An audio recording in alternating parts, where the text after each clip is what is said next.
Hello everyone. Today we'll see how to set variables inside the PDF template. So to do that, click Create and select PDF template and then drag a file or upload a file from your system and then fill in the rows. So after filling all the rows, click Confirm. So here we have the different signature fields. So place it. So we have filled all the signature fields. So now we have to fill in the date field. In my case, I want all my date to be same.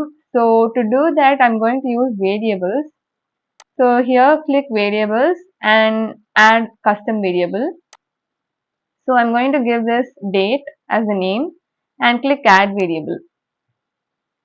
So to place the field inside your workspace, you have to click here and then drag it and place it where you need it.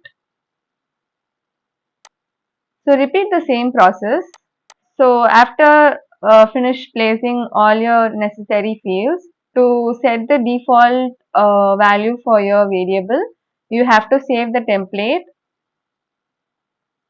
So here you will have an option to set the value for your variable. You can either set a value or even leave it empty as well. So the main purpose we are setting a value is because whenever we need a default value to be already set for our signees, we can use this option.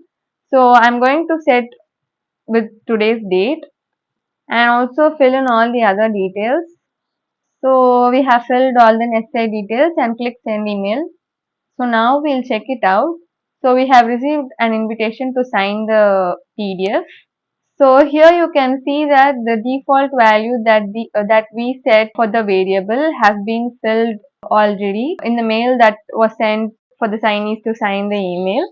So the main purpose is to reduce the work for the signees and make their signing process more easier and simple. So the signees can only use the signature field to sign the PDF. Thank you.